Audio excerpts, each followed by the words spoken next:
Jadi suara saya masuk nggak? Masuk, Pak. Dengar, Pak. Oke. Jadi ada di dalam standar penilaian Indonesia ya. Sayang teman-teman mungkin di sini nggak semua punya ya SPI. Tapi kalau boleh saya simpulkan sedikit sekaligus langsung memberikan contoh laporan penilaian.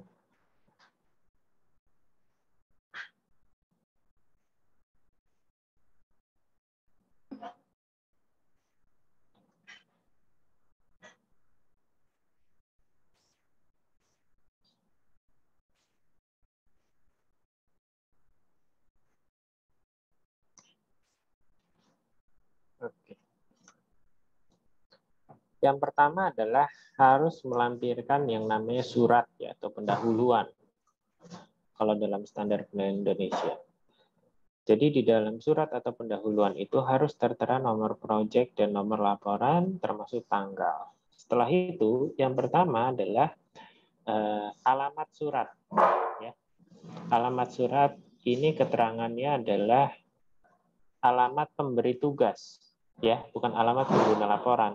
Jadi ada dua model, bukan model ya.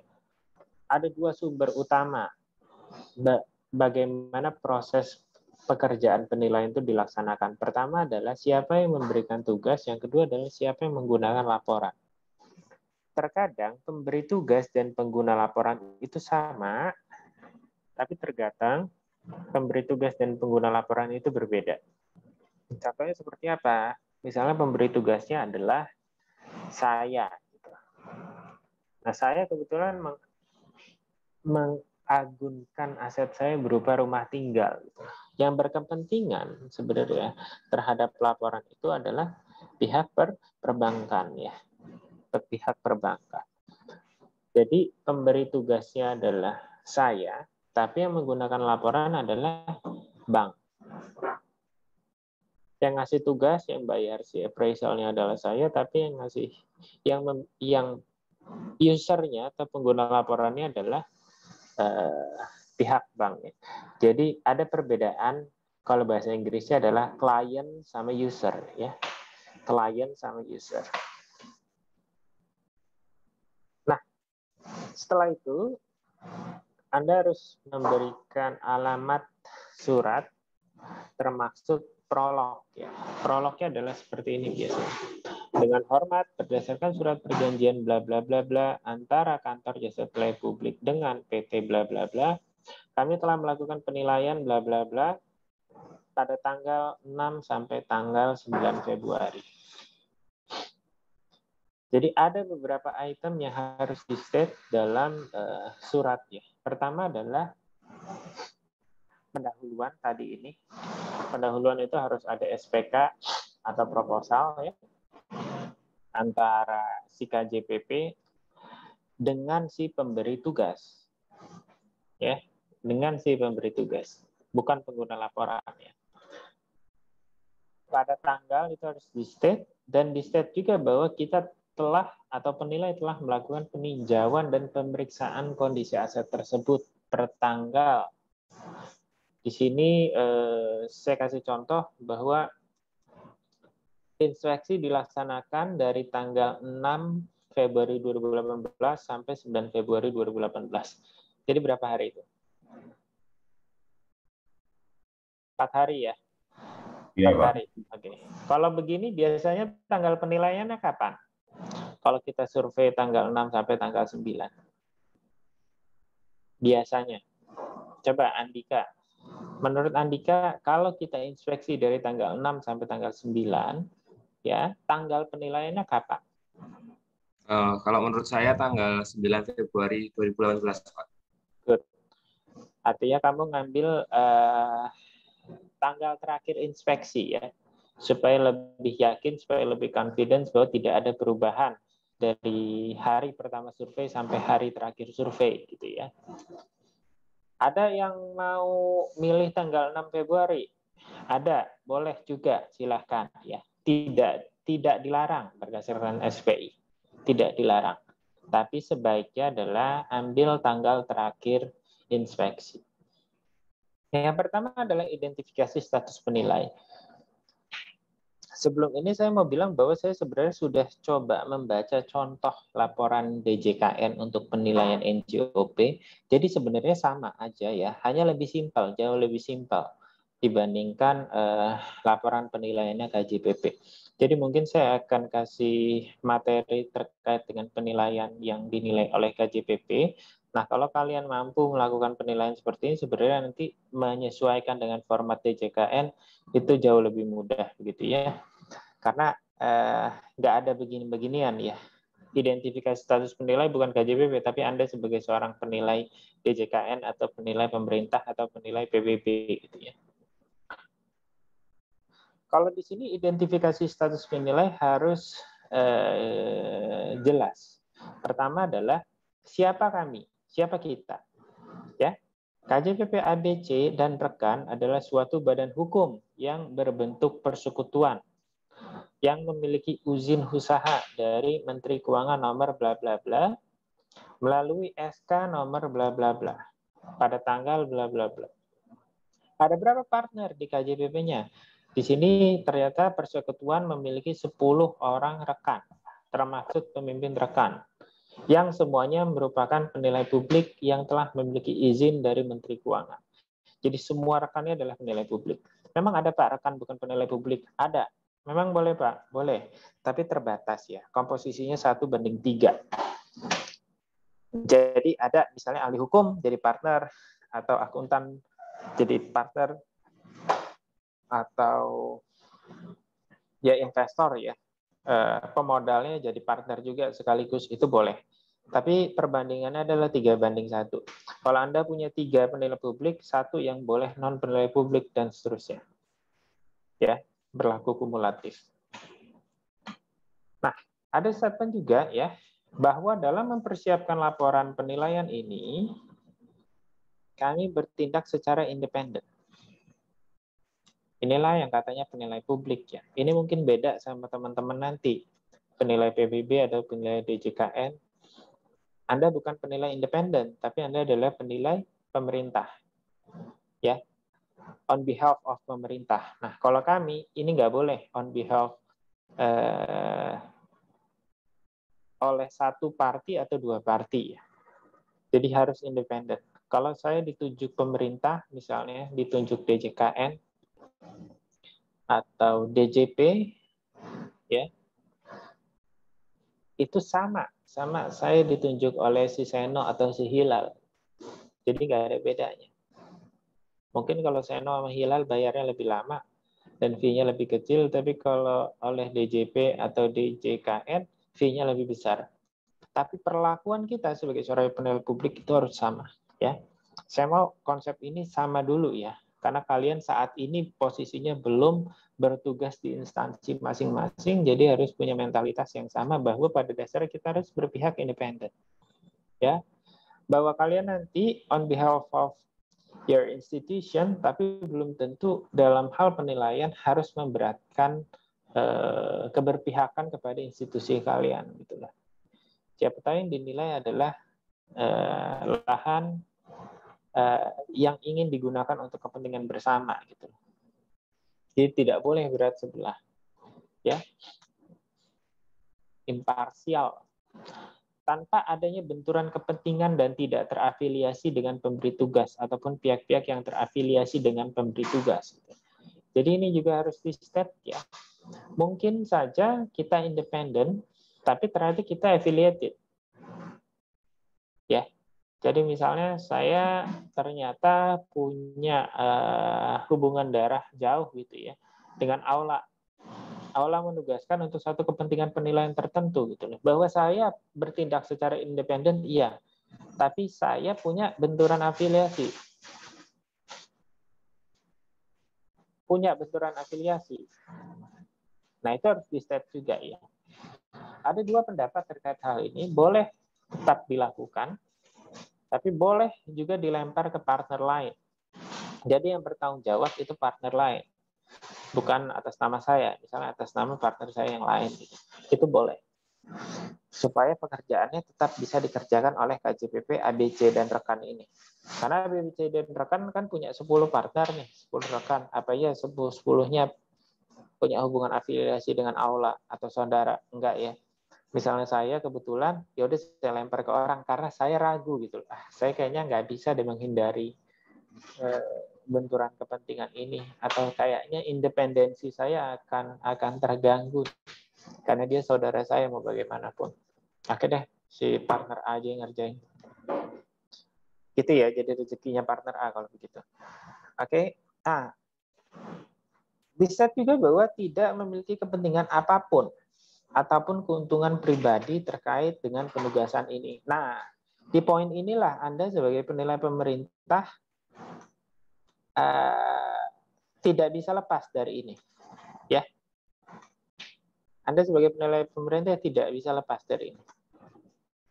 Kenapa? Kalau misalnya Anda diminta untuk menilai NJOP, satu aset ya, atau satu properti gitu, pasti punya kepentingan. Karena kepentingannya adalah untuk mendapatkan pajak.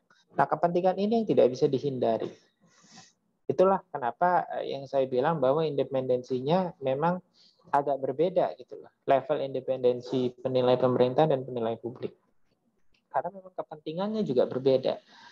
Anda berkepentingan untuk mendapatkan NJOP sesuai dengan yang seharusnya ya, dan berharap bahwa si wajib pajak ini membayar dengan angka tertentu karena kalian ditugaskan oleh instansi yang mengkolek itu gitu lah. Tax kolektornya kan, DJP ini. Nah, ini yang saya kira memang membedakan antara penilai pemerintah dan penilai publik. Sisanya sih relatif sama sebenarnya ya.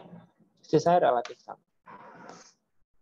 Laporan penilaian ini tidak dilakukan untuk memberikan keuntungan atau merugikan pihak manapun, dan imbalan jasa yang kami terima sama sekali tidak dipengaruhi oleh nilai yang dihasilkan.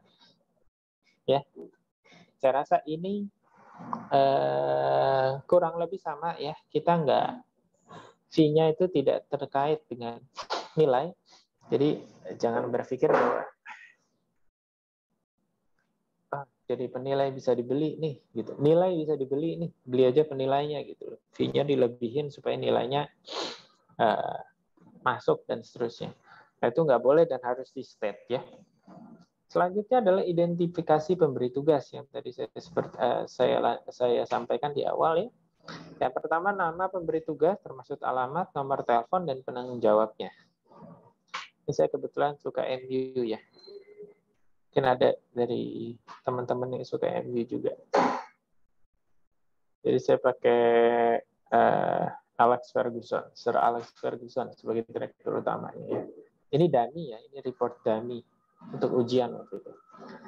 Selanjutnya adalah identifikasi pengguna laporan, karena sama PT EKIAZ juga, jadi sama pemberi tugas dan pengguna laporan. Tapi in some cases, pemberi tugas dan pengguna laporan atau klien dan user ya, itu bisa jadi berbeda. Maksud dan tujuan penilaian, oke, ini paling penting untuk di state. Kenapa? Karena ini yang membatasi semua penugasan kita. Ya, ini yang membatasi semua penugasan kita. Dan tujuan penilaian inilah yang mendrive satu dasar nilai tertentu. Ya, di dalam SPI 103 ini diatur, di SPI 101 juga diatur bahwa maksud dan tujuan penilaian ini erat kaitannya dengan dasar nilai yang digunakan. Maksud penilaian ini adalah untuk memberi opini nilai pasar atas objek penilaian milik PT GZ pada tanggal penilaian. Hasil penilaian ditujukan untuk keperluan jual beli. Coba saya tanya Anung ya. Nung, kalau kamu baca ini, tujuan penilaiannya apa?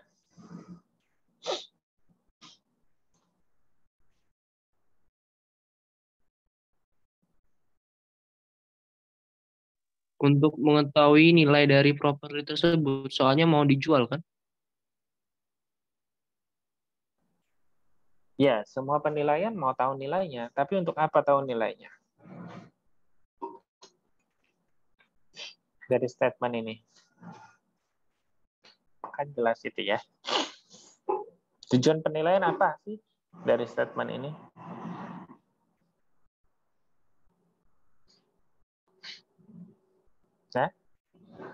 Ini loh, yang paling terakhir itu. Ya. Apa? No. Speak up. Yang hasil penilaian untuk ditujukan untuk keperluan jual beli itu, Pak. Ya, jadi kalau ditanya tujuan penilaiannya apa? Jual beli, Pak. Itu aja. Mau apa dinilai?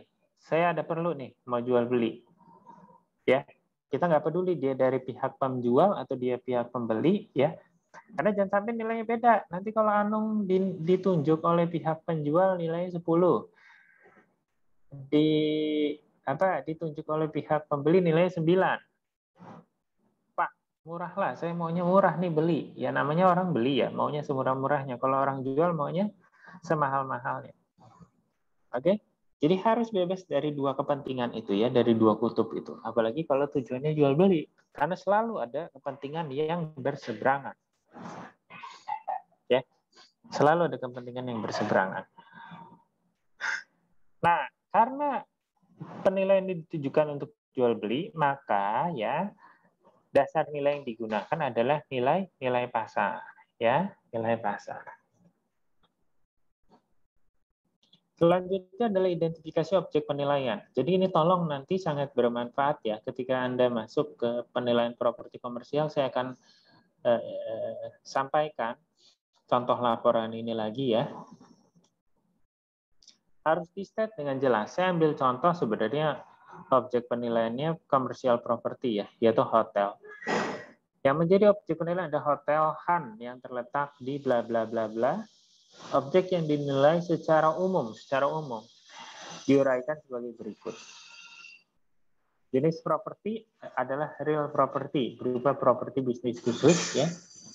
Objek penilaian adalah hotel, terdiri dari tanah, bangunan, sarana pelengkap, mesin peralatan, serta fixture furniture yang dinilai sebagai satu kesatuan dalam keadaan beroperasi. Klasifikasi hotel bintang 4, pemilik PT XYZ, lokasi di bla bla bla, luas tanah sekian, luas bangunan sekian, jumlah kamar sekian. Jumlah kamar sekian itu ternyata ada deluxe-nya 168, 12-nya suite, fasilitas hotel, dan fasilitas kamar. Jadi jelas, ya, umum tapi jelas gitu. Nah, kalau teman-teman nanti state penilaian rumah, yang perlu di state apa? Coba minimal. Coba Diana. Gimana Diana? Yang perlu di state kalau Anda menilai rumah Anda sendiri? Objek penilaian adalah rumah tinggal. Titik. Enggak gitu ya. Kira-kira apa? Informasi umum yang paling tidak harus diuraikan. Lokasinya, kemudian luas tanah bangunan, jumlah kamar, terus hak kepemilikannya, Pak.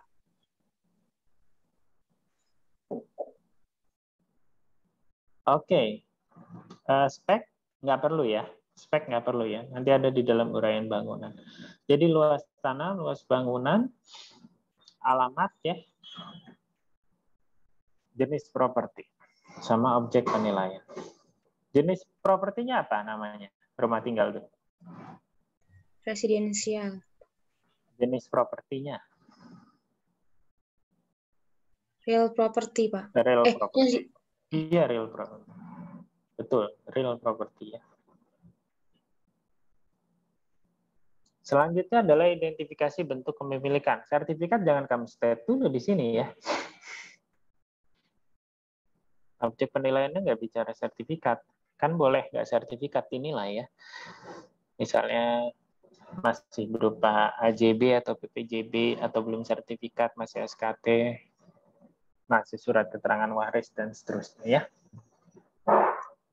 Oke, selanjutnya adalah identifikasi bentuk kepemilikan. Bentuk kepemilikan terdiri dari ini. Saya rasa sudah cukup jelas ya. Harus di-state sertifikat apa, nomor berapa, dikeluarkan oleh siapa, pada tanggal berapa, berakhir kapan. Ini untuk HGB ya. Kalau SAM nggak ada berakhir. Berdasarkan gambar situasi nomor sekian-sekian, luas tanah sekian, sertifikat atas nama bla bla bla. Jadi jangan kayak laporan HBU tempo hari ya. Saya nggak tahu persis nomor sertifikat dan namanya, tapi tolong informasikan dengan sejelas-jelasnya ini. Anda boleh menggunakan data dummy, nomor dummy, ya, tapi tolong sejelas ini. Kalau bisa melihat contoh sertifikatnya lebih bagus untuk pengetahuan. Tapi kalau memang nggak bisa ya sudah. Tapi saya rasa boleh ya minta sama ke orang tuanya. Mau dong, Bapak lihat ini apa namanya sertifikat rumah kita. Ini semuanya ada keterangannya seperti ini ya.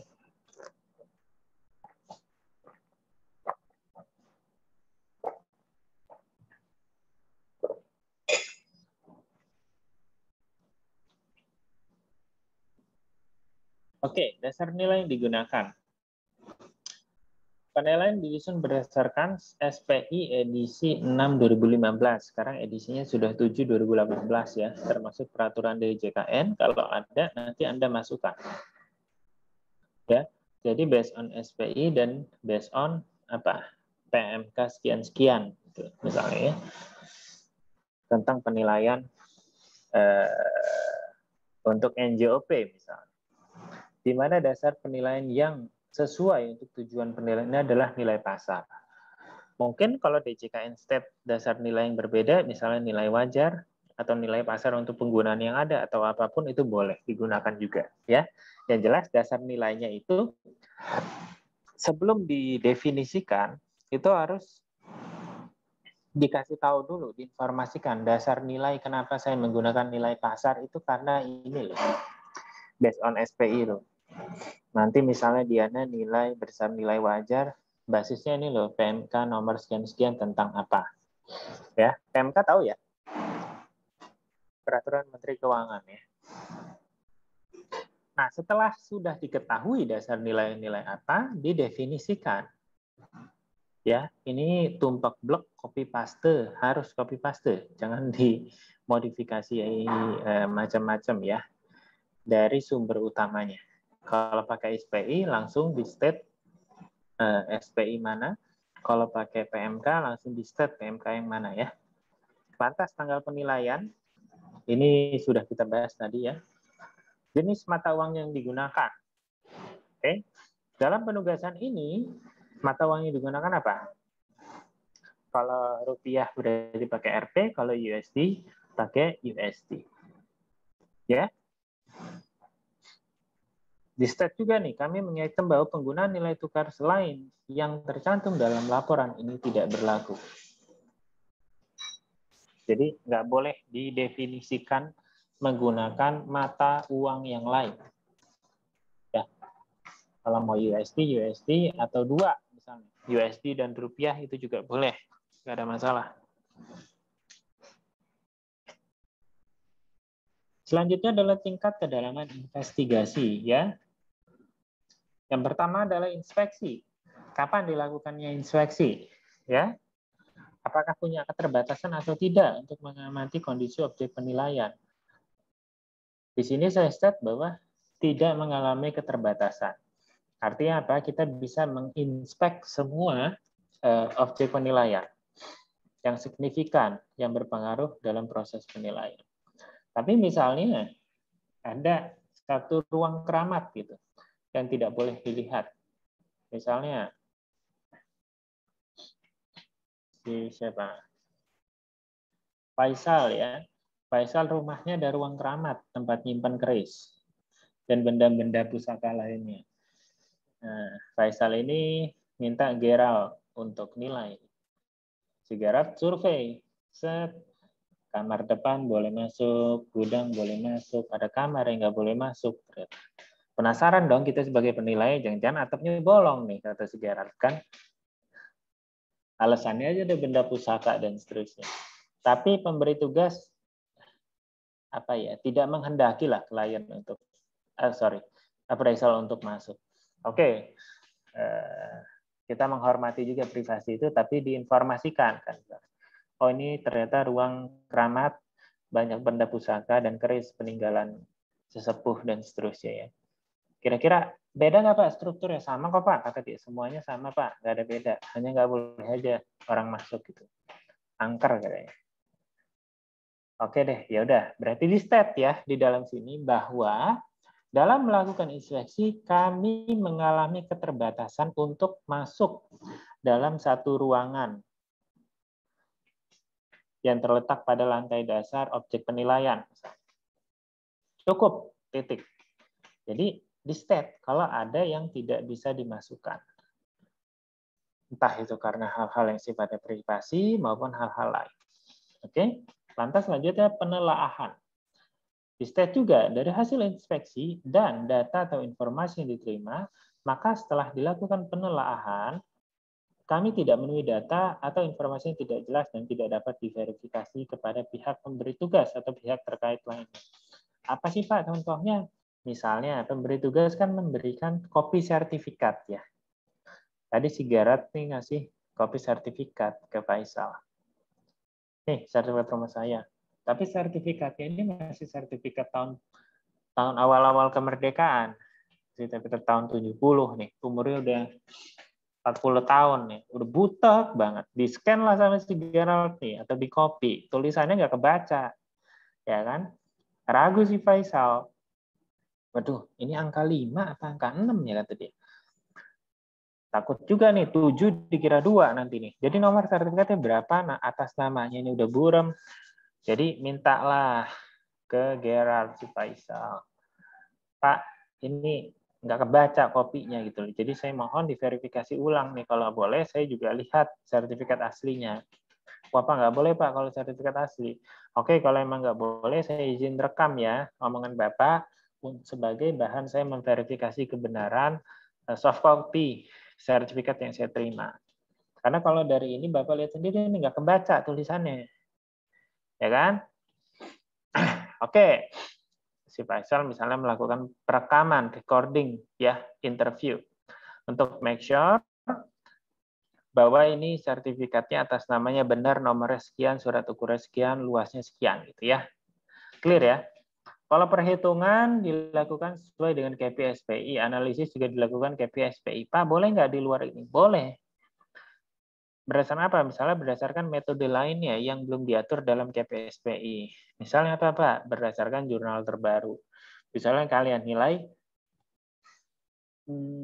bangunan heritage ya, yang mana secara spesifik KPI SPI itu belum punya ya, dan belum mengatur tentang itu. Jadi boleh ditambahkan. Perhitungan dilakukan sesuai dengan KPI SPI edisi bla bla bla, koma, Jurnal Penilaian Appraisal Institute edisi bla bla bla bla bla bla.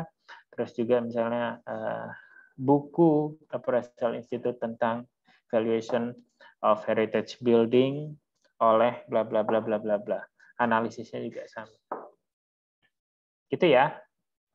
Jadi boleh melakukan penilaian di luar standar. Saya selalu mempromosikan ini ya, agar supaya ilmu penilaian itu berkembang dan tidak melulu kita bicara tentang standar, ya. Selanjutnya adalah sifat dan sumber informasi yang dapat diandalkan. Informasi yang diberikan kepada pihak lain, yang diberikan pihak lain kepada KJPP, seperti yang disebut bla bla bla, dianggap layak dan dapat dipercaya. Tapi KJP, ABC, dan rekan tidak menjawab jika ternyata informasi yang diberikan terbukti tidak sesuai dengan hal yang sesungguhnya. Informasi yang dinyatakan tanpa menyebut sumbernya merupakan hasil penelitian kami terhadap data yang ada, pemeriksaan atas dokumen, bla bla bla. Ya, sebenarnya intinya ini ya. Dari mana sih sumber informasinya? Dan bahwa ini kita anggap layak dan dipercaya. Jadi intinya Anda dapat data dari mana sih?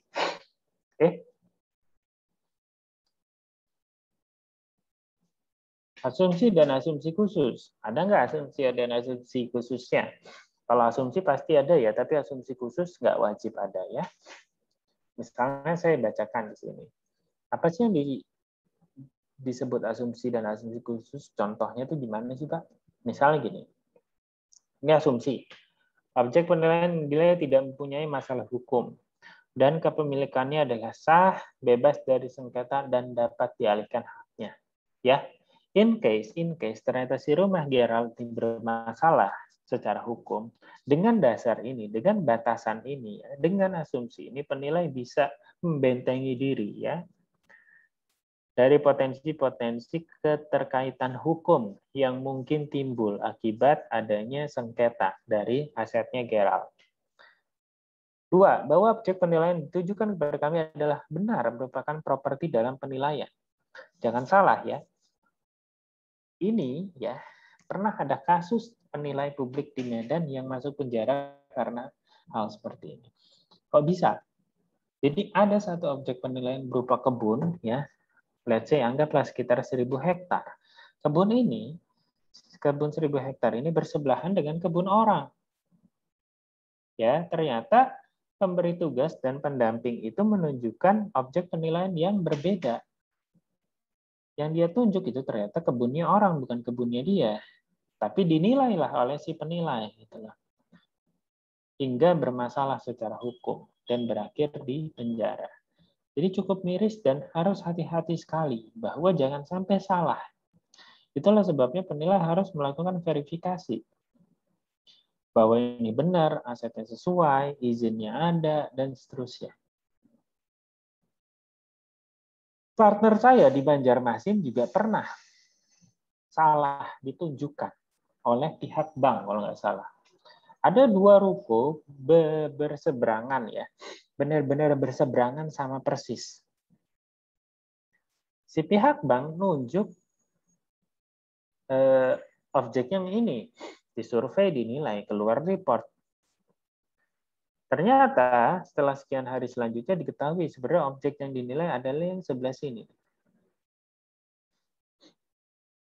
Sama persis sebenarnya, barangnya sama, luasnya sama, bentuknya sama, catnya sama. Tapi ternyata dia salah. Ya, tapi itu bisa direvisi karena memang kesalahan dari pemberi tugasnya. Jadi tidak ada niat. Tapi ini cukup berbahaya, jangan sampai kita salah menilai ya. Jangan sampai kita salah menilai karena keteledoran ketika melakukan verifikasi. Ya. Selanjutnya, bagian properti yang ditutup tidak terlihat nih seperti yang tadi ya, ruang pusakanya si Gerald ini diasumsikan berada dalam kondisi baik. Selanjutnya, kami tidak melakukan pengukuran luas dari properti dimaksud. Oke, jadi Anda tidak melakukan pengukuran dan Anda tidak melakukan statement luas. Ingat ya, Avan ya, Van. Kamu penilai apa tukang ukur, Van?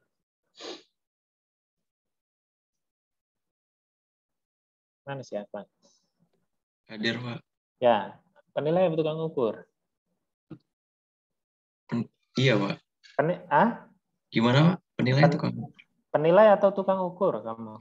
Oh, penilai. Penilai ya. Jadi nggak wajib ukur. Jadi hanya perlu verifikasi. Ya, misalnya luas tanah di sertifikat adalah 400 meter persegi ya. Benar nggak sih 400? Saya coba verifikasi lah panjang kali lebar. Ternyata menurut kamu ya luasnya itu 395. Ya, 395. Jangan sekali-kali kamu state bahwa luas tanahnya 395. Ya, Pak ya. Jangan sekali-sekali kamu state rumahnya luas 195. 395. Jadi ikutilah luas sesuai dari sertifikat. Tugas kita memverifikasi. Ternyata ada deviasi sekitar 5 meter persegi, ya wajar lah. Kalau orang BPN kan ngitungnya nggak kayak kita, pakai meteran. Pakai alat mereka. Pasti beda. Titik ke titik itu presisi. Ya, pasti beda. Jadi jangan sekali-kali ngukur ya. Ngukur tanah apalagi. Betul-betul haram hukumnya kita ngukur tanah. Kalau bangunan itu boleh sebenarnya diukur. Hanya untuk memastikan dan memverifikasi juga. Jadi kalau bisa dapat data IMB-nya. dapat site plan-nya. Tapi in case nggak ada, gimana Pak? Orang rumah bangun sendiri, nggak pakai arsitek. Ya sudah, dilakukan pengukuran. Tapi tolong ya, kalau ngukur jangan bawa meteran tukang. Bawalah meteran tembak ya, supaya nggak dikira tukang. Ya. Tahu meteran tukang nggak? Krek gitu loh. Tahu ya? Hah? Saya mana contohnya? Ada di gudang kayaknya. Jadi tolong ya, nanti kalau udah di DJKN atau di DJP, jangan sekali-sekali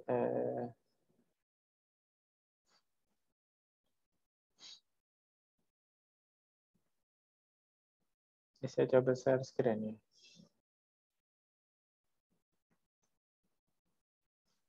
Jangan bawa ini ya, untuk mengukur.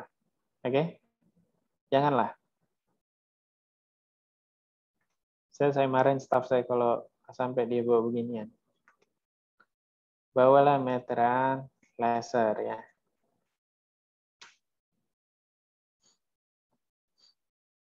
Nah, pakai ini. Kalau boleh mereknya Bosch, biar bagus. Biar dikira mahal gitu. Nih, awet dan presisi. Kantor saya pakai ini. Dia tinggal tembak, tek, langsung ketahuan berapa luasnya ya.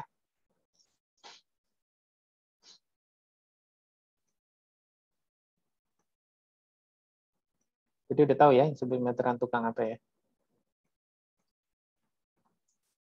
Selanjutnya, penilaian ini didasarkan pada asumsi bahwa properti dibangun sesuai dengan peraturan yang berlaku, serta telah memiliki atau dalam proses memiliki IMB dan izin penggunaan bangunan yang dikeluarkan oleh instansi yang berwenang. Diasumsikan ya. Jadi kalau ada IMB-nya bagus, tapi kalau tidak ada IMB-nya harus diasumsikan bahwa bangunan ini bukan bangunan ilegal.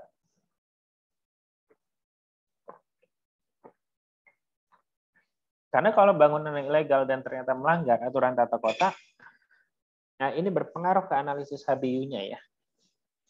Ingat ya yang kita bahas waktu itu ya. Ini berpengaruh ke analisis HBU-nya. Lantas pendekatan penilaian. Nah, pendekatan penilaian ini juga harus di-state lumayan jelas. Kalau di sini saya menggunakan pendekatan pendapatan dan pendekatan biaya, ada dua. Ya, tapi dijelaskan dulu kenapa. Misalnya, di sini kalian bisa baca ya. Pemilihan pendekatan dan metode yang digunakan dalam penilaian sangat tergantung dari jenis objek yang dinilai serta ketersediaan data lapangan. Tingkat objek penilaian berupa tanah, bangunan, sarana pelengkap, mesin, peralatan, dan seterusnya, di mana tidak terdapat data pasar yang dapat dibandingkan maupun sebanding dengan objek penilaian, maka untuk mendapatkan angka penilaian ini kami peroleh berdasarkan pendekatan yang bukan yang lazim ya, ini yang sesuai sebenarnya. Yang sesuai diterapkan dalam penilaian, yaitu pendekatan pendapatan dan pendekatan biaya. Jadi ingat, pendekatan itu ada apa? Hierarkinya, ya. Jadi kalau misalnya pendekatan data pasar tidak bisa digunakan, maka kalian harus ke pendekatan pendapatan dulu. Kalau ternyata pendekatan pendapatan juga tidak bisa dilakukan, maka baru ke pendekatan biaya. Ini aja nggak boleh kalau kalian sebut pendekatan biaya dan pendekatan pendapatan itu nggak boleh. Jadi harus hierarkinya itu harus selalu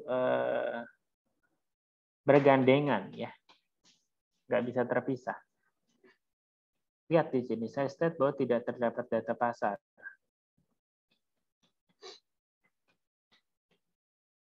Dalam beberapa laporan saya yang baru, kata-katanya memang agak berbeda dari ini, tapi intinya sama ya. Pertama, pendekatan data pasar. Bisa apa enggak? Kalau nggak bisa pendekatan pendapatan, kalau nggak bisa berpendekatan biaya. Jadi jangan, karena objek penilaian adalah berupa rumah tinggal, maka penilaian digunakan adalah pendekatan biaya. Jangan ya, nggak boleh begitu. Saya kasih contoh.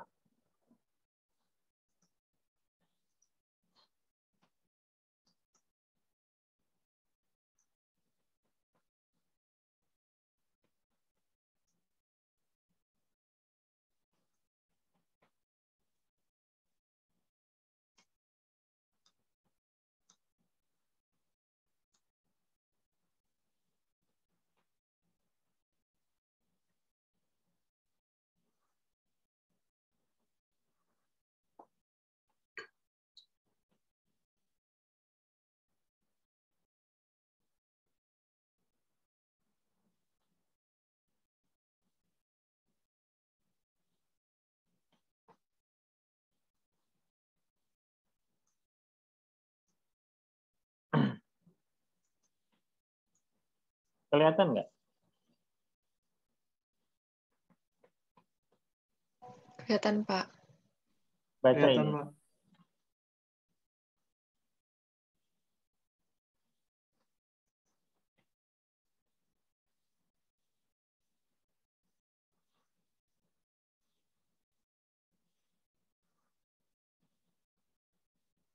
Dit, kok virtual background-nya bisa gerak gitu, Dit? Pakai apa itu, Dit?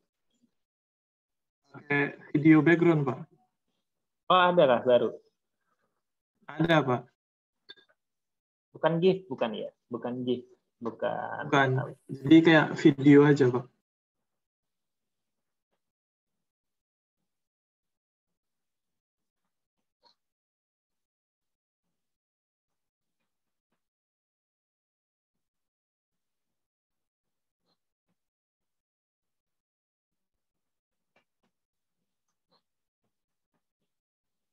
Jelas ya? Jelas ya? Apaan jelas, Tuan? Di sini. Sesuai hierarki ya. Jadi market dulu, pasar, nggak bisa dipakai ini pasar. Kita ke income, terus di sini katanya bukan income producing property, tidak dapat digunakan, maka kesimpulan nilai kami peroleh berdasarkan pendekatan yang sesuai dalam implementasi penilaian, yaitu pendekatan biaya. Jadi selalu menggunakan format yang seperti ini ya. Bahasanya saya nggak ngatur. Yang penting hierarkinya itu dijaga, bahwa market dulu, setelah itu income, baru setelah itu cost. Ya. Oke. Jadi di sini ya.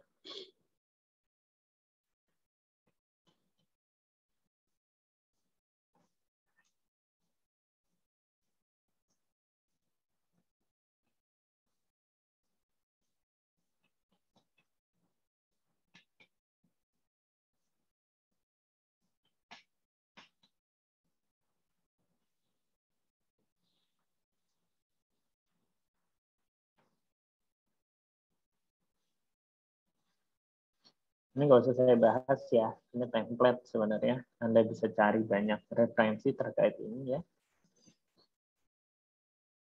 Nanti ini juga saya kasih. Oke, persyaratan atas persetujuan untuk publikasi. Apa sih Pak maksudnya panjang amat? Saya juga bingung awalnya panjang amat nih. Intinya adalah report ini di-disclose, dibatasi hanya untuk digunakan untuk tujuan ini. Jadi misalnya, si pemberi tugas mau pakai ini ke bank, report ini nggak akan laku.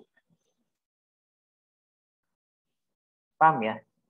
Jadi ini hanya bisa untuk tujuan jual beli. Jadi satu report penilaian itu spesifik untuk satu tujuan. Nah, jadi kalau dia mau menggunakan report kita untuk tujuan lain, itu nggak bisa digunakan dan kita state. Panjang nih, cukup panjang penjelasannya ya. Saya aja malas baca ini. Nanti teman-teman baca sendiri ya. Intinya adalah itu. Intinya adalah report ini tidak boleh digunakan untuk tujuan lain selain yang di state. Baca. Tidak ada hak untuk mengumumkan atau mempergunakannya.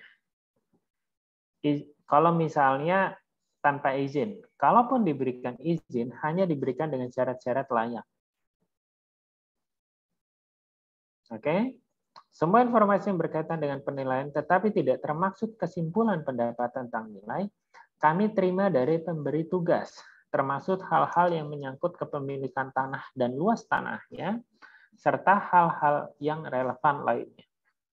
Kami menganggap bahwa informasi dan data yang kami terima sepanjang menyangkut data dan keterangan mengenai objek penilaian adalah akurat dan benar.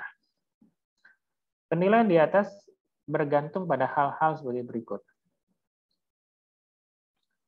Bisa dibaca ya. Terakhir adalah kesimpulan.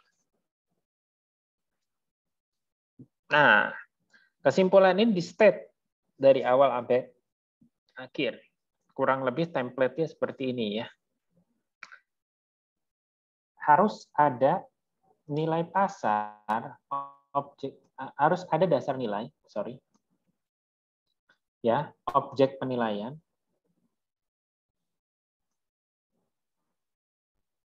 dan nilai. Ya. Ini dasar nilai dan tanggal penilaian. Lokasi ini opsional.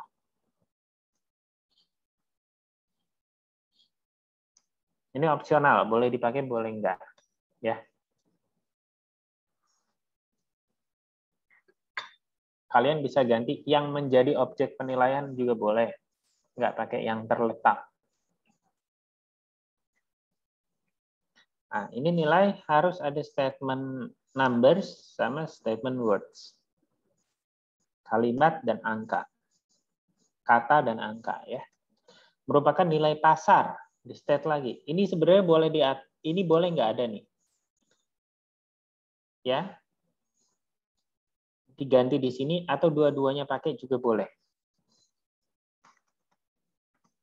Merupakan nilai pasar. Jangan sampai di sini kalian sebut nilai wajar karena di atas sudah disebut nilai pasar. Nih. Jadi harus konsisten ya. Dari objek penilaian tersebut per tanggal 9 Februari. Hormat kami bla bla bla bla bla bla. Partner. Boleh nggak manajer yang tanda tangan? Nggak boleh ya. Jadi harus partner atau penilai publik. Penilai publik yang non partner aja nggak boleh. Jadi harus partner, harus rekan yang bertanda tangan. Harus penilai publik, maksudnya harus penilai publik. Penilai publik itu harus menjadi rekan. Jadi ya maksud saya adalah harus rekan itu otomatis dia pasti penilai publik. Nggak ada penilai publik nggak berpartner. Ada, tapi cuti. Maksimal 6 bulan.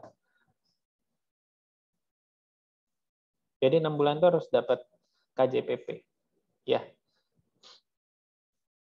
Nah, beda di DJKN atau DJP.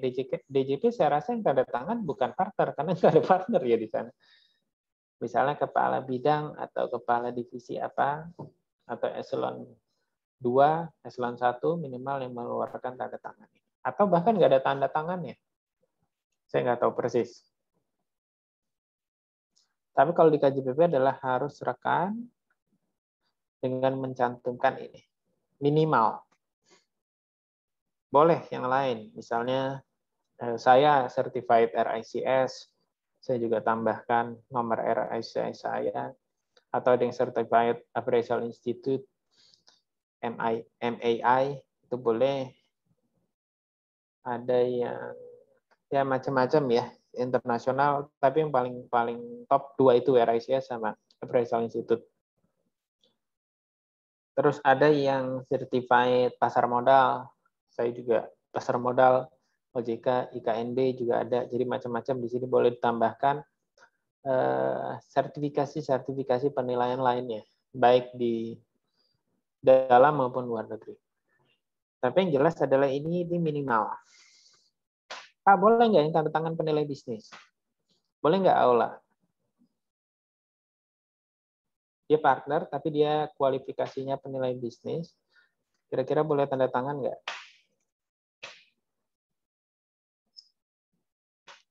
Gimana, Pak? Penilai ada 2 kan, properti sama bisnis, tahu ya? Misalnya saya kan ada partner penilai properti dan penilai bisnis. Boleh nggak penilai bisnis tanda tangan? klasifikasi bidang jasanya penilai bisnis. Tapi tanda tangan di laporan ini kira-kira boleh nggak? Enggak ya, Pak? Kenapa nggak?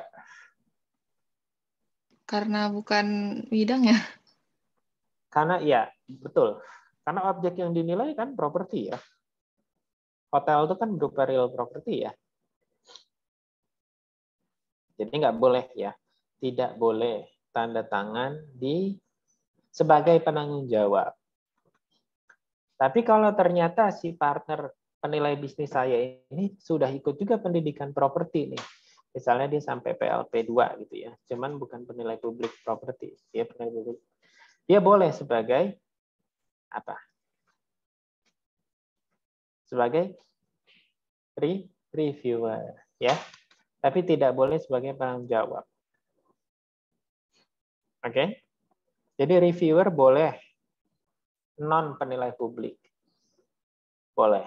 Misalnya si partner saya yang penilai bisnis ini dia pendidikan propertinya sudah sampai PLP 2 atau sampai USP tulis gitu ya. Boleh. Nggak ada masalah. Yang jelas harus kompeten melakukan review. Jangan baru PDP 1 jadi reviewer ya, nggak boleh.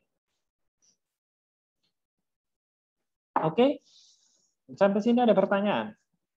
Sampai surat dulu.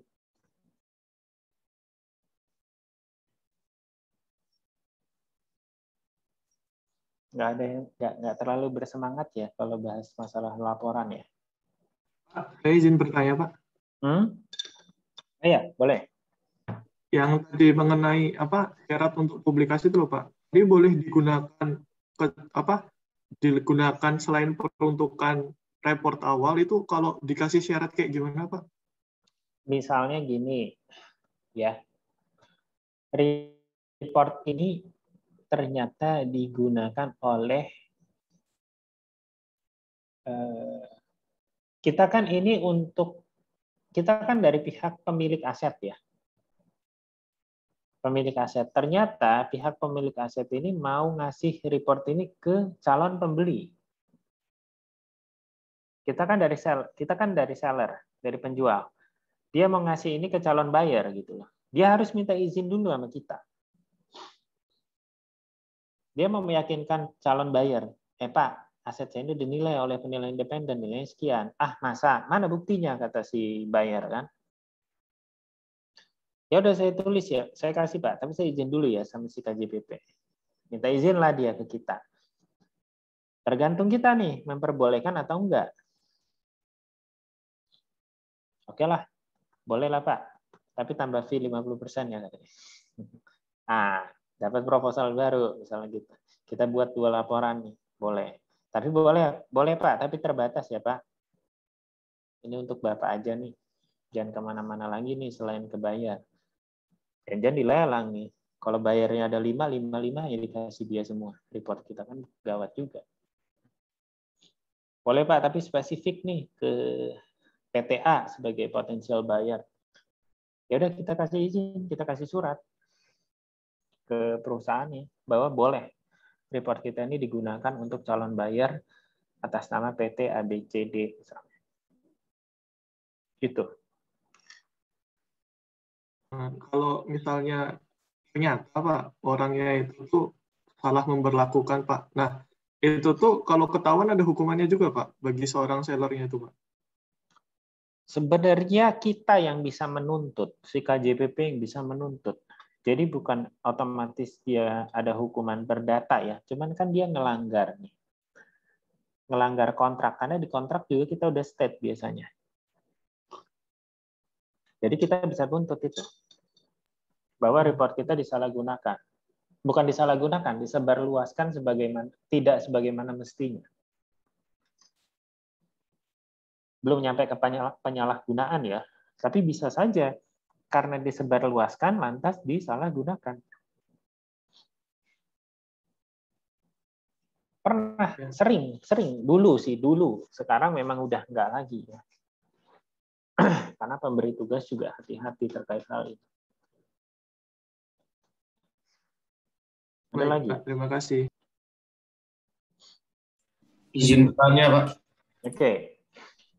Saya capek ngomong soalnya. Kita banyakin diskusi ya.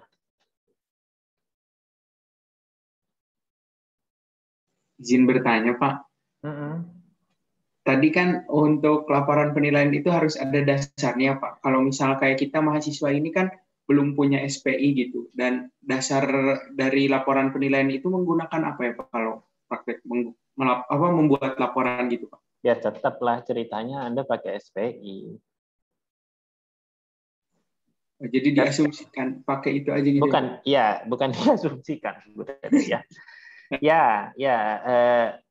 Dianggap berdasarkan SPI. Jadi di state. Ini kan template ini nanti saya kasih. Bilang pakai SPI, ya. Sebutnya pakai SPI. Atau kalau ada peraturan DJKN lainnya juga boleh. Peraturan PMK nomor sekian-sekian yang jadi dasar itu silahkan. Tapi supaya saya bisa ngoreksi dengan baik, kalian jangan kerjain saya pakai PMK ya. Saya nggak menguasai soalnya penilaian untuk NJOP. Jadi pakai SPI dulu. Kalau saya lihat contohnya nih dari yang sebelumnya lebih sederhana. Jadi harusnya kalau teman-teman bisa based on SPI, harusnya nanti kalau lihat template-nya DJP jauh lebih mudah, jauh lebih sederhana. Justru yang saya lihat agak lebih sulit itu di kertas kerjanya ya. Kertas kerjanya DJKN maupun DJP itu ribet, lumayan ribet.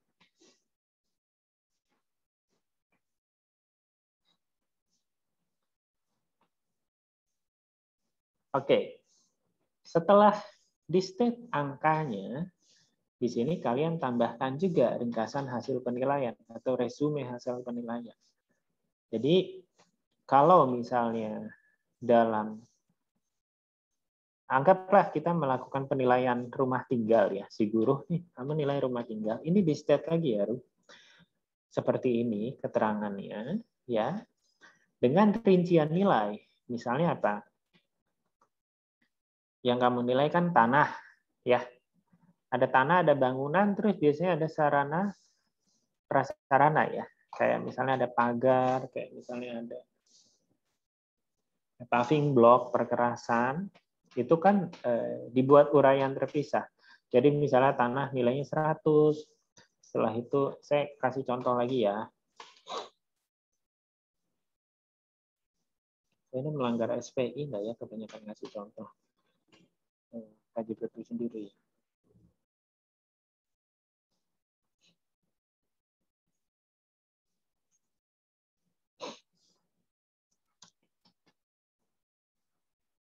Ini harus saya buka.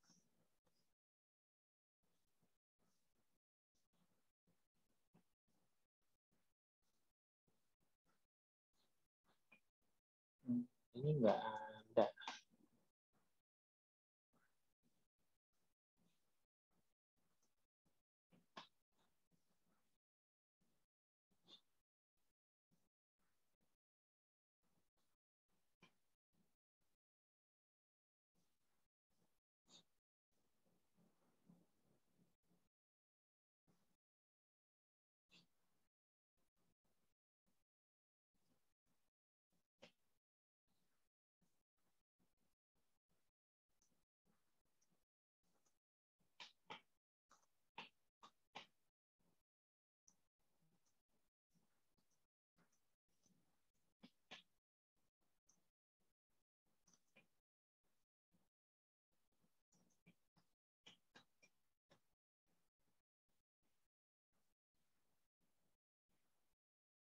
Oh, nggak ada teman-teman contoh yang baru modelnya seperti ini. Kelihatan nggak? Kelihatan ya ini ya? Resume kantor saya yang model baru juga seperti ini sih, nggak ada breakdown nilainya. Jadi langsung nilai pasar, terus indikasi nilai likuidasi. Dengan modelnya seperti ini. Jadi boleh aja sih saya rasa mau pakai ini. Karena resume itu sebenarnya nggak diatur dalam standar ya. Ini lebih kepada compliance kita supaya pengguna laporan. Jadi kalau ngelihat report ya langsung tahu kesimpulannya. Jadi ada ringkasan eksekutifnya gitu loh. Ngerti ya maksudnya kenapa resume itu dibuat? Supaya pengguna laporan itu bisa dengan cepat membaca isi dan inti laporan penilaian. Objeknya apa, lokasinya apa, sertifikatnya berapa, luas tanah berapa, luas bangunan berapa, jenis penilaian apa, format laporan apa, tanggal inspeksi apa, tanggal penilaian kapan, tujuannya apa, dasar nilainya apa, nilai pasarnya berapa. Di sini ada 2 dasar nilainya, tapi kalian nggak usah ikutin karena ini untuk penjaminan utang. Jadi kurang lebih seperti ini nih. Nanti saya kasih contoh lah, satu ini ya. Ringkasan hasil penilaiannya.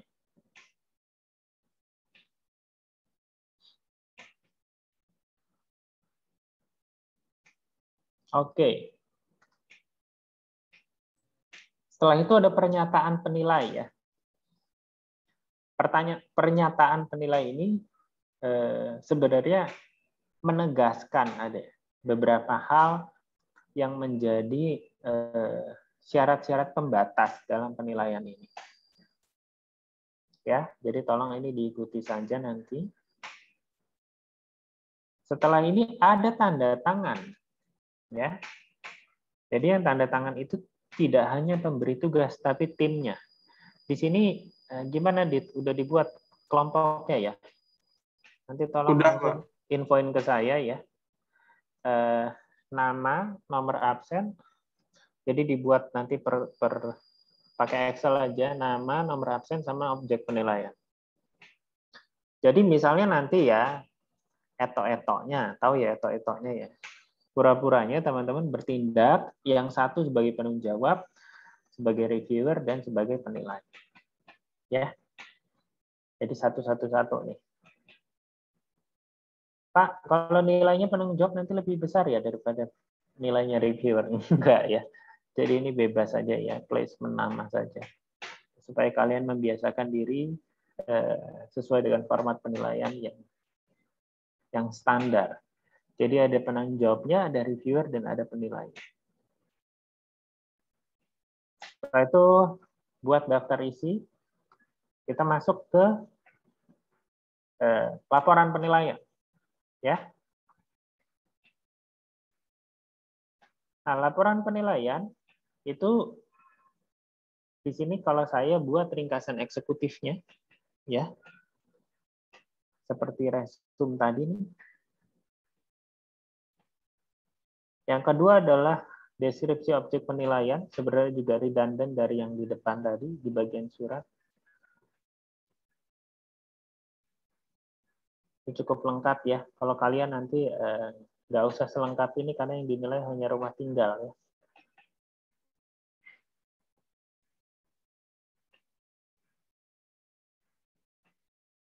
Lokasi dan lingkungan sekitar ini harus di state ya. Objek penilaian itu terletak di mana nih? Di kecamatan apa?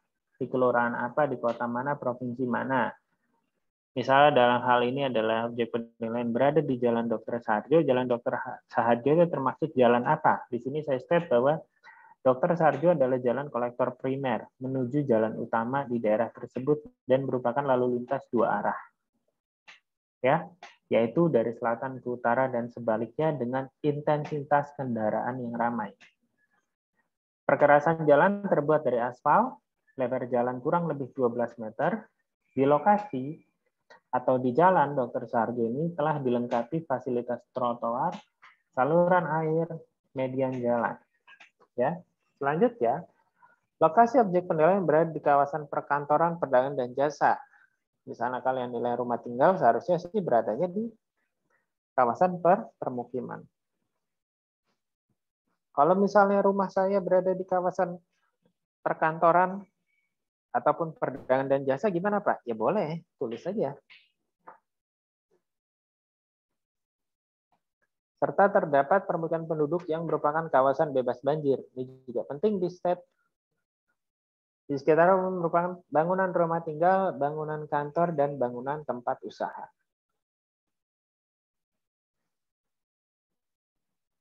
Beberapa bangunan yang dapat dijadikan petunjuk, misalnya kalau di sini ada dealer Suzuki, ada apartemen Casablanca, ada mall kota Casablanca, ada Balai Sudirman, dan seterusnya ya. Rumah tinggal kalian apa? Jangan disebut ada tukang bakso ya di sini. Kacau urusannya kalau ada tukang bakso. Janganlah. Minimal apa ya yang namanya agak menasional gitu supaya mudah dijadikan benchmark lah. Misalnya apa ya? Boleh misalnya ada apa namanya? Bukan toko ya, workshopnya GNT atau workshopnya GNI atau workshop Tiki boleh. Ada dealer motor boleh.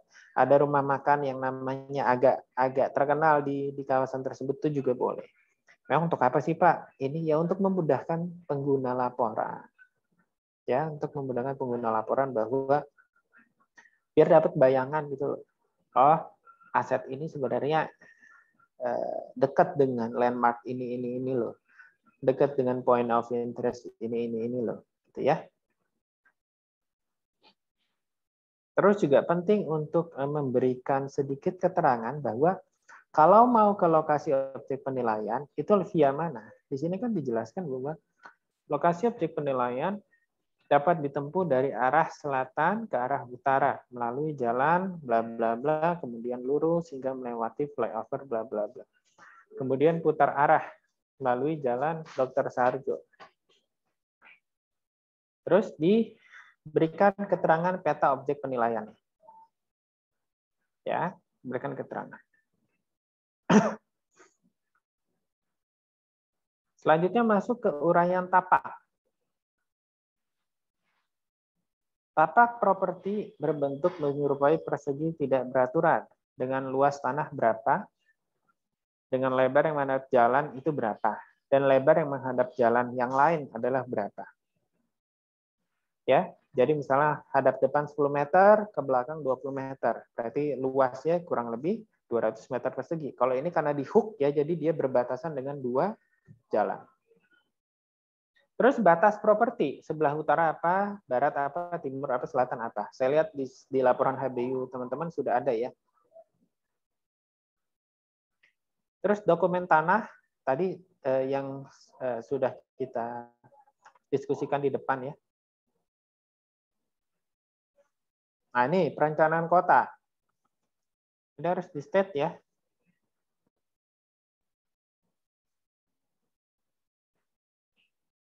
Nah, uraian bangunan dan sarana pelengkap.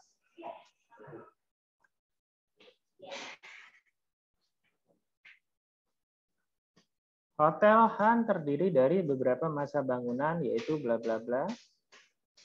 Tapi kalau kalian hanya rumah tinggal, saya rasa deskripsi bangunannya itu tidak terlalu banyak. Jadi biasanya adalah bangunan rumah tinggal utama. Misalnya ada pos satpam boleh, tulis pos satpam. Atau ada bangunan rumah tinggal kedua itu juga boleh kalau misalnya di satu rumah tinggal itu ada beberapa bangunan ya.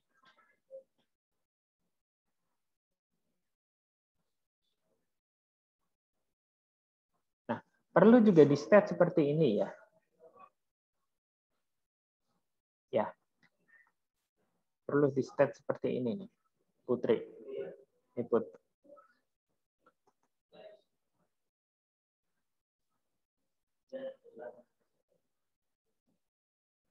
Karena kalau kalian inspeksi secara detail, nanti bukan penilai namanya, yaitu building surveyor atau quantity surveyor. Ya. Kalau penilai yang melakukan verifikasi sebenarnya. Plus melakukan pengukuran bila mana site plan-nya itu tidak dimiliki. Dan kalian nggak keterima.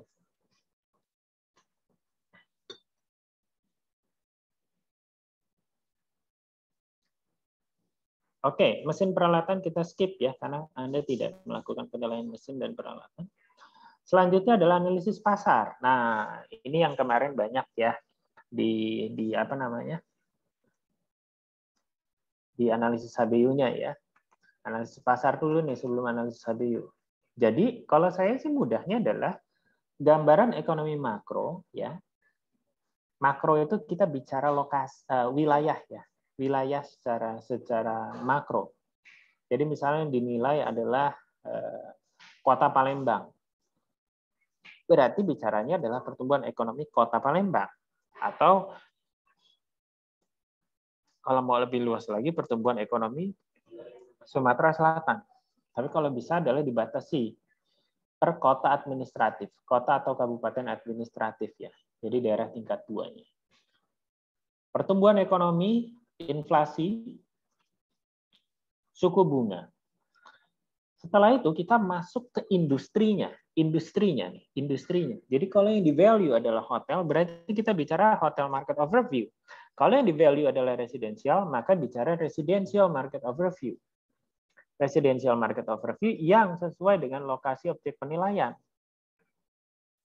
Ya. Ini sudah kita bahas waktu analisa pasar ya. Nah, terus residential property overview-nya juga harus dibahas. Di sini bisa ngambil datanya dari Bank Indonesia. Ya. Ada pasokan atau supply, ada permintaan atau demand ya. Nah, kalau di sini ada market share kalau saya dan kompetitor. Pak, kalau residensial boleh nggak market share? Ya boleh kalau kalian bisa menerjemahkan market share ya. Tapi saya rasa untuk residential property agak susah ya, apalagi kalau yang di non kompleks. Tapi kalau yang di kompleks sebenarnya bisa banget. Jumlah penduduk itu ada berapa? Jumlah si kompleks itu ada berapa unit rumahnya? Kan berarti ketahuan market share-nya. Sederhana banget. Tapi kalau yang di non-kompleks gimana Pak? Ya memang agak sulit. Jadi sebenarnya ini opsional. Tapi untuk commercial property nanti saya minta memang harus ada. Market share analysis dan competitor analysis itu harus ada. Sampai ke market share index ya, ini kalian nggak perlu. Terus ada kinerja, ini juga kita skip ya. Nah, habis ke analisa pasar ke analisa HBU. Ya. Analisa HBU ya, yang saya mau kasih contoh sebenarnya yang sudah lama itu adalah sesederhana ini gitu. Karena analisa pasarnya menjawab dan inline. Misalnya yang pertama adalah uji aspek hukum. Dokumen perizinan yang dimiliki meliputi nih, IMB, surat lain fungsi, perizinan. Terus regulasi tata kotanya, KDB-nya sekian, KLB-nya sekian. Peruntukannya sesuai, yaitu zona perkantoran barang dan jasa. Uji aspek fisik nih. Yang nggak ada kemarin ya, yang saya banyak kasih masukan untuk teman-teman semua adalah tidak ada statement ini gitu. Ini nggak ada, jadi nggak jelasin fisik bangunannya aja, misalnya strukturnya apa, jendelanya apa, pintunya apa, tapi nggak ada statement bahwa mungkin nggak ini dilanjutkan sebagai rumah tinggal. Jadi ini harus bunyi ya, harus bunyi.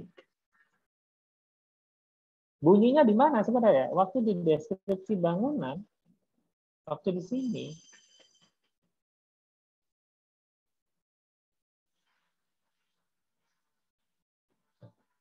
Ada statement kondisinya seperti apa gitu. Itu bunyi apa sih, Mam? Bunyi apa sih?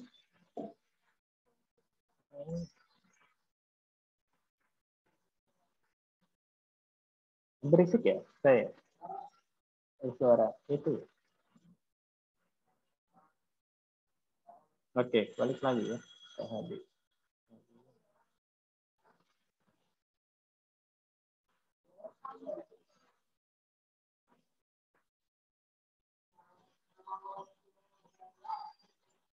Itu loh. Selanjutnya uji finansial. Uji finansial itu sederhana banget saya. berdasarkan partisipan pasar yang melakukan aktivitas, lama waktu pemasaran atau penjualan yang dipilihkan, fasilitas, kekuatan daya beli, objek penilaian adalah layak secara finansial. Kenapa? Karena ini analisis HBU untuk penilaian, bukan analisis HBU untuk pekerjaan Highs and Basis. Ya, jadi kategorinya masuk ke inferred analysis, bukan fundamental analysis. Tapi ini harus bunyi. Bunyinya di mana, Pak? Ya bunyinya di tadi. Ya, di analisis pasar. Sini saya udah lihat analisa pasar properti sejenis, market share seperti apa, market index seperti apa.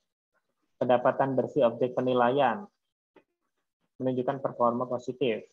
Objek mampu untuk menghasilkan keuntungan yang memadai. Hal ini mengindikasikan bahwa objek memiliki pangsa pasar yang menjamin penjualan tetap dapat dipertahankan, serta mengindikasikan bahwa sistem operasional telah berjalan dengan baik. Sehingga keuntungan tetap terjamin. Statementnya begini aja, uji finansial. Walaupun cerita di balik ini cukup panjang ya. Tadi kita lihat analisa pasarnya lumayan panjang, lumayan dalam. Selanjutnya uji produktivitas. Ya. Berdasarkan dukungan 1, 2, dan 3, artinya uji legal, uji fisik, dan uji finansial, maka kondisi properti saat ini masih memberikan opsi yang maksimal untuk dapat memberikan tingkat pengembalian investasi. Hal ini di samping dilihat dari performa kinerja existing, juga dapat dilihat dari faktor eksternal, di mana perkembangan properti komersial, khususnya hotel, cukup pesat beberapa tahun terakhir di Jakarta atau di sekitar objek penilaian. Jadi cukup seperti ini uji produktivitas.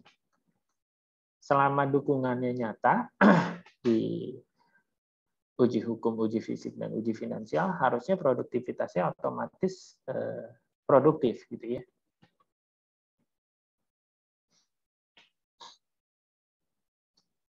Terus kesimpulan. Sampai sini sebenarnya lebih kepada cerita pendekatan, ya. Ini karena pakai income approach semua ya. Setelah itu adalah kesimpulan nilai.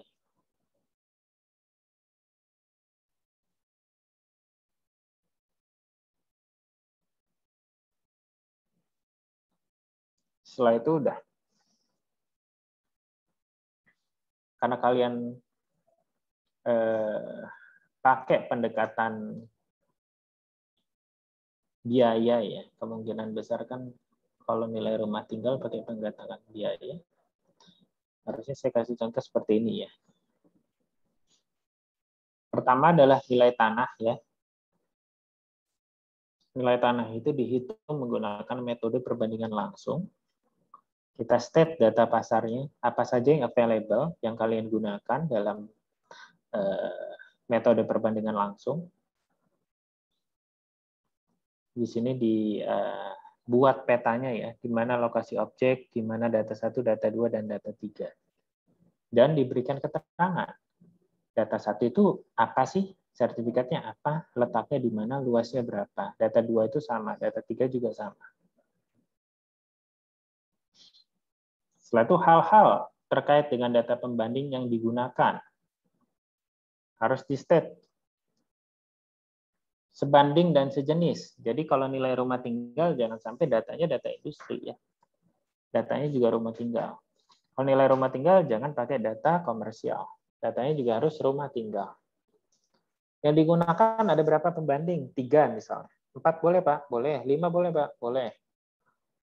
Terus diperhatikan dan di-state ya, bahwa telah memperhatikan tingkat permintaan dan penawaran dan kondisi pasar properti di sekitar lokasi. Oke? Selanjutnya adalah faktor-faktor pembanding yang kami gunakan meliputi faktor pembanding apa saja yang digunakan. Setelah itu implementasi penggunaan pendekatan penilaian. Ya.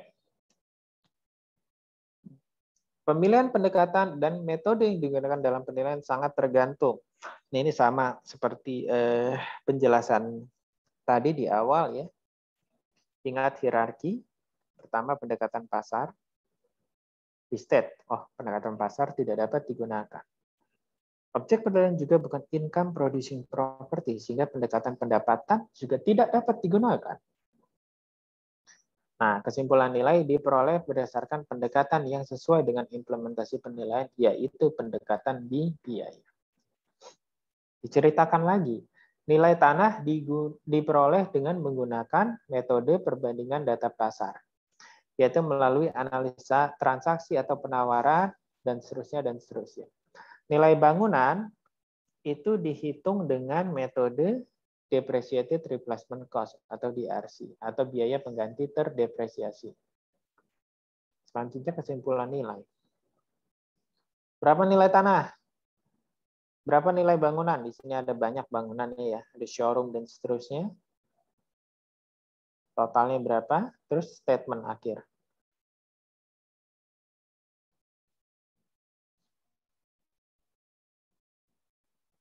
Saya agak dilematis, masalahnya contoh laporan saya yang dummy adalah commercial property. Sedangkan yang residensial, yang pakai pendekatan biaya ini adalah punya kantor gitu. Jadi saya bingung ya mau ngasih teman-teman yang mana ini. Karena kalau saya pakai punya kantor bahaya nih. Saya bisa nabrak prinsip kerahasiaan.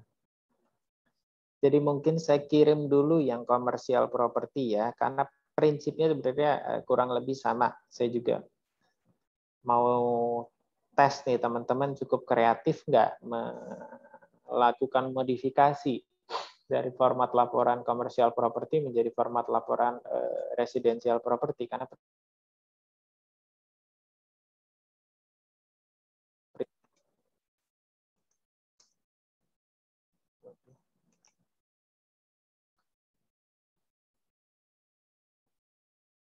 halo.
Saya putus ya tadi.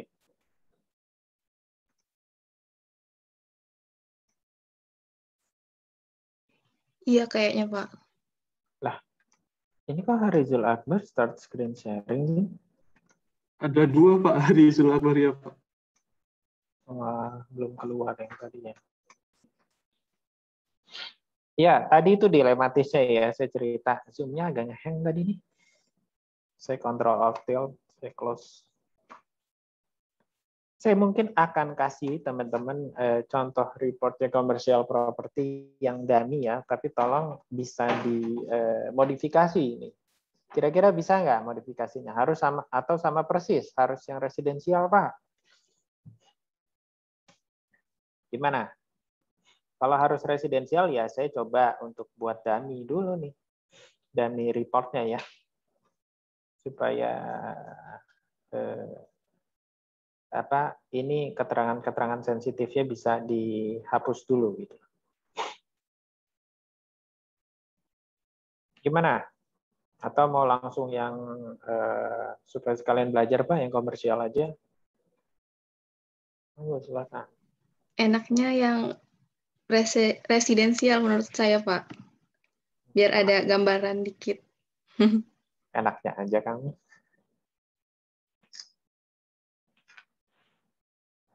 Ya, nggak apa-apa. Silakan yang lain gimana? Setuju, Pak. Residensial aja, Pak. Setuju, Pak. Aduh, saya dong dikerjain kalau begini. Saya harus bikin dummy dulu dong. Oke, kalau begitu saya coba buat dummy-nya dulu ya. Tapi PDF loh. Kalau Word nanti reportnya benar-benar tinggal di copy aja ini. Hah? Enggak ya, saya sebenarnya enggak terlalu mempermasalahkan lah bagaimana teknis kalian mengerjakan ini ya. Hanya saya mau pahami gitu ya struktur laporan penilaian dengan cara yang sederhana, nggak usah terlalu susah, nggak usah terlalu menjelit-jelit ya. Informasi apa sih yang penting? Kenapa sih dasar nilai itu nilai pasar? Kenapa sih tanggal penilaian itu tanggal terakhir inspeksi? Kenapa HBU itu harus ada analisa pasar yang cukup lengkap gitu lah. Itu sebenarnya ya. Oke, sampai sini ada yang mau ditanyakan nggak? Izin bertanya, Pak. Ya. Ini saya mau bertanya yang masalah surat tadi, Pak. Yang di bagian ini tingkat kedalaman investigasi untuk yang inspeksi. Nah, kalau misalkan ada ruangan khusus yang dikira keramat seperti itu kan nanti diberikan pengecualian dan di state di dalam surat tersebut, Pak. Nah, kalau semisal pemberi tugasnya emang sengaja untuk nutupin ada suatu ruangan yang emang dia bisa mengurangi nilai kayak atapnya bocor. Nah, itu bagaimana ya, Pak? Apakah kita sudah hanya cukup untuk menuliskan saja atau perlu sampai masuk seperti itu ya, Pak? Terima kasih. Ya, sebenarnya saya pernah dengar ada kejadian seperti itu ya. Jadi ada semacam upaya lah supaya penilai ini tidak mengidentifikasi adanya bagian-bagian dari bangunan yang ternyata bisa berpotensi mengurangi nilai gitu. Jadi sebisa mungkin sebenarnya kalian tetap masuk gitu ya dengan ditemani dan jangan ragu juga untuk sedikit memaksa gitu ya. Tapi in case memang tidak memungkinkan masuk, harus diberikan batasan yang jelas. Statementnya adalah yang tadi bahwa kondisinya itu baik ya. Jadi nggak apa-apa walaupun ternyata kondisinya tidak baik, tapi karena memang kita kan memberikan statement nih bahwa kita memang nggak diperbolehkan untuk masuk karena ABCD berdasarkan pemangkuan dari pemberi tugas atau pemilik aset. Jadi saya rasa itu nggak apa-apa ya. Saya pernah masuk ya. Ini buat cewek-cewek saya rasa tahu. Awalnya nggak dibolehin. Jadi ada semacam ruangan kedap udara supaya nggak menyebabkan banyaknya proses penjamuran. Jadi tas-tas kulit ya. Jadi ada merek Louis Vuitton, ada merek Burberry, ada merek Hermes dan seterusnya. Jadi salah satu pemilik aset yang saya nilai, asetnya rumah tinggal ya, gede banget. Mobilnya ada 13 kalau nggak salah. Itu mobil-mobil lama jadul. Kolam renang besar. Bukan kolam renang Hotman Paris ya, lebih gede lagi. Gede beneran bisa dipakai berenang gitu ya, bukan sekedar nyelupin kaki. Nah, ada satu bangunan di situ yang di kunci ya. Saya bilang, kita boleh masuk nggak? Nah, sebenarnya nggak boleh sih Pak, ini ada barang-barang penting gitu. Ya, tapi saya harus masuk, saya bilang. Kalau nggak gitu saya nggak bisa ngeluarin nilai nih untuk bangunan ini. Ya udahlah, saya masuk. Ternyata di situ isinya ya, wah kabinet lemari isinya itu loh. Aula tahu pas itu merek-merek saya sebut. Merek-merek super top itu dibungkus. Nggak saya buka sih bungkusnya, nggak kelihatan modelnya. Cuman ada berderet tuh. Louis Vuitton-nya ada sekitar 8-9-an, Burberry-nya juga ada sekitar segitu. Sama ada buku-buku kedokteran dari Eropa itu tersusun rapih. Jadi supaya nggak mengalami penjamburan ya. Karena buku itu kan kalau lama-kelamaan kertasnya akan menguning. Jadi dibuat ruangan khusus karena anaknya itu seorang dokter lulusan universitas di Eropa yang disimpan rapih di situ. Lumayan luas ruangannya untuk sebuah gudang ya menurut saya. Itu lumayan luas lah. Ya seluas kamar kos kalian lah. Mungkin lebih luas lagi. 3x4, 3x5 meter persegian ada saya rasa. Ya saya masuk, udah saya foto tuh. Saya kirim ke mama saya. Banyak banget bang katanya tas-tasnya tuh. Ya, saya bilang bisa bismillah satu rumah konglomerat sih. Direktur perusahaan multinasional besar. Akhirnya saya masuk. Ya sebenarnya yang saya alami sih sebenarnya nggak pernah ya kayak ceritanya Seno atau cerita yang saya tadi terkait barang pusaka. Tapi kalaupun ada, Anda harus step it. Tolong kirimin screenshot-nya ya. Sudah, Pak. Sudah ya.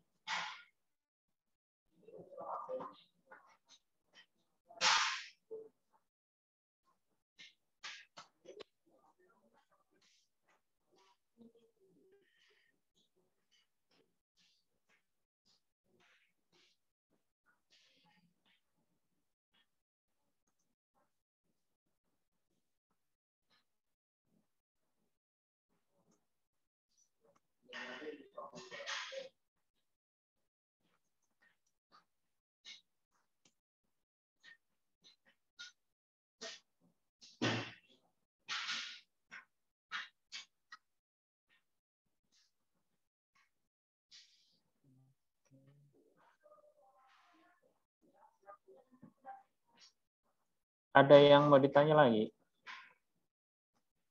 Izin bertanya, Pak. Okay. Kalau misalkan properti itu ada di lingkungan properti residensial, tapi dan dia itu penggunaan utamanya memang untuk rumah gitu, Pak, untuk residensial. Namun di sisi lain dia juga digunakan untuk tempat penyimpanan barang dagangan.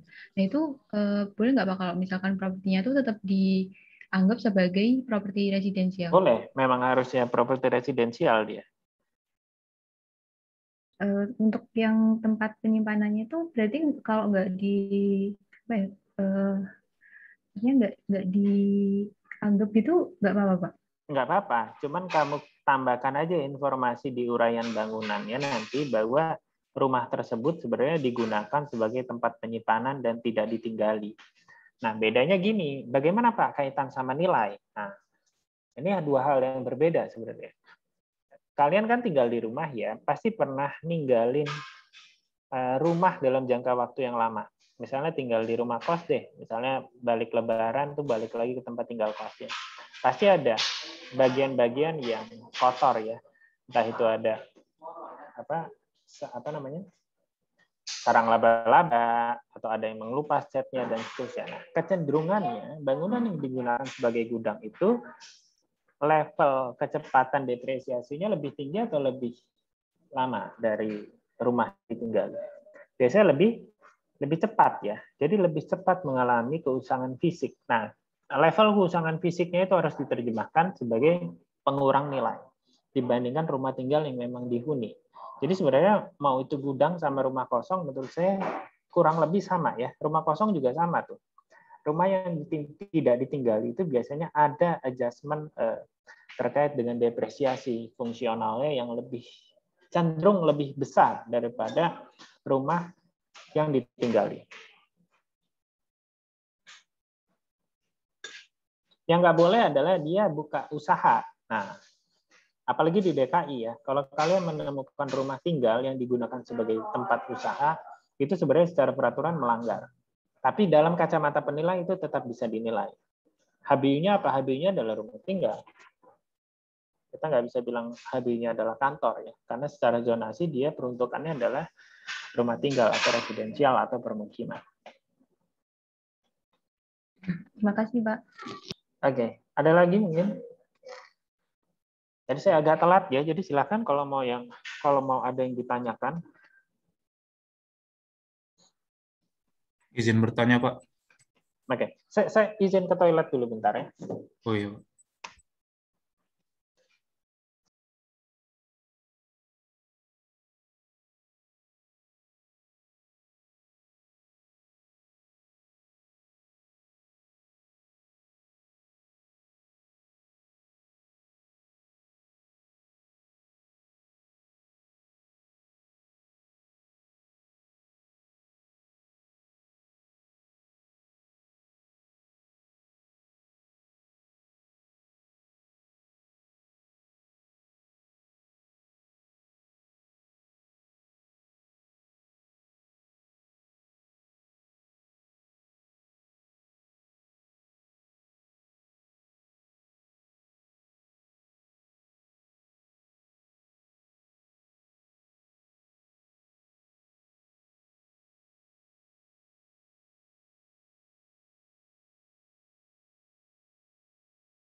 Ya, silakan, Mas Ferdinand tadi.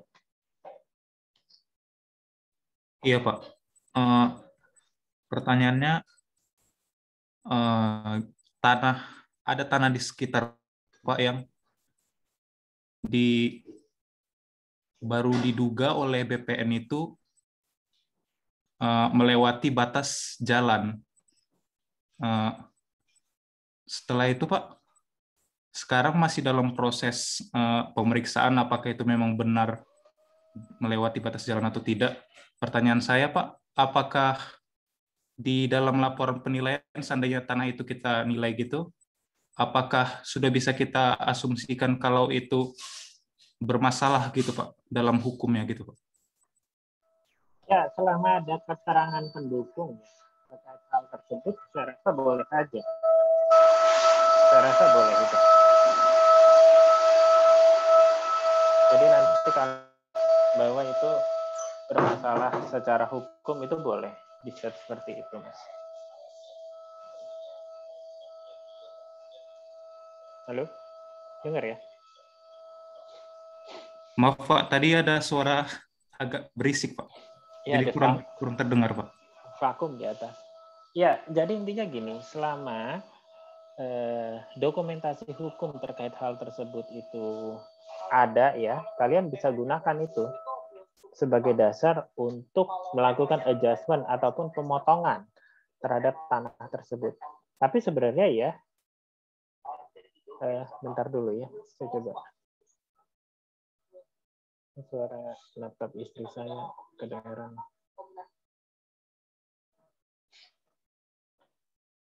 Tapi selama tidak ada dokumentasi hukum terkait hal tersebut, maka sikap penilai sebaiknya adalah masih mengikuti statement luas yang ada di sertifikat tanah, gitulah. Ini harus hati-hati ya.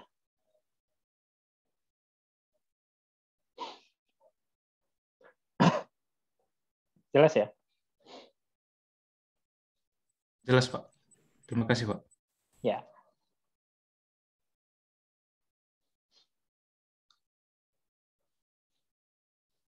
Ada lagi mungkin?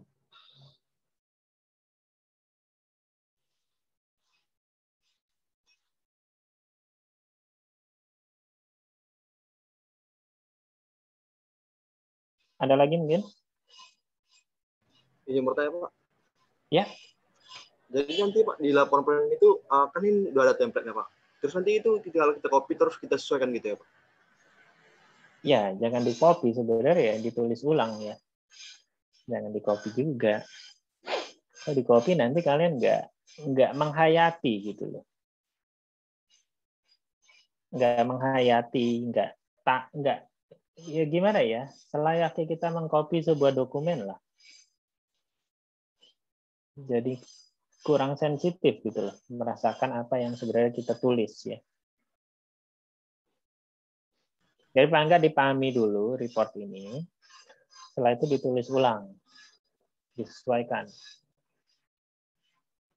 Ya. Oh, baik Pak. Berarti Pak nanti itu poin-poin itu udah pasti gitu ya Pak? Kayak alurnya gitu Pak? Ya, alurnya udah ada. Atau kalian mau dibebaskan? Silahkan kalau mau dibebaskan juga nggak apa-apa. Pak, saya mau berkreasi sendiri, Pak. Mau begitu? Nggak ada template-nya. Mana Aula? Nyengir-nyengir aja Aula. Enggak, Pak. Oh, enggak. Malah makin bingung, Pak, kalau dibebaskan gitu. Mungkin bingung ya. Oke, coba nanti saya buatin dummy-nya ya. Berarti minggu depan, ini pertemuan ke-12 ya. Minggu depan itu sudah, setahu saya sudah presentasi loh.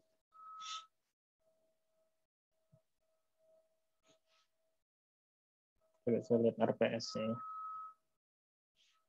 Nah ya, sudah presentasi ya minggu depan ya. Jadi saya harap udah siap ya. Presentasi ya, bukan nyusun laporan.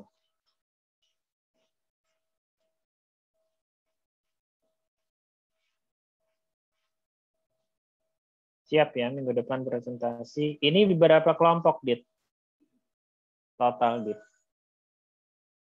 Kemarin 28 dibagi 3 ya, Pak ya? Iya.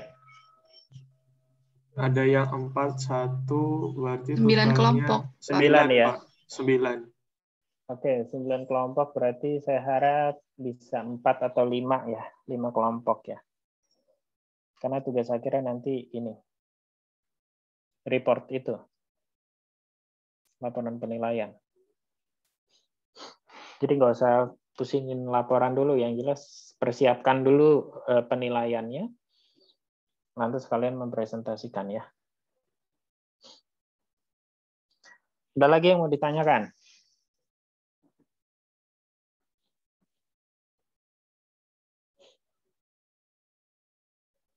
Oke, kalau tidak ada, saya cukupkan ya kuliah hari ini. Tolong dipersiapkan dengan sebaik-baiknya untuk presentasi minggu depan, akan saya random. Tapi sebelumnya tolong Mas Adit kirim ke saya nama, nomor absen, sama dia masuk ke kelompok berapa ya. Oke, terima kasih atas waktu dan atensinya teman-teman semua. Saya ucapkan selamat mengerjakan penugasan penilaian dan selamat mempersiapkan presentasinya untuk minggu depan. Akhir kata, saya tutup. Billahi taufiq wal hidayah. Wassalamualaikum warahmatullahi wabarakatuh. Selamat pagi dan salam sehat semuanya. Waalaikumsalam warahmatullahi wabarakatuh. Assalamualaikum warahmatullahi wabarakatuh. Terima kasih, Pak. Terima kasih banyak, Pak. Ya, sama-sama.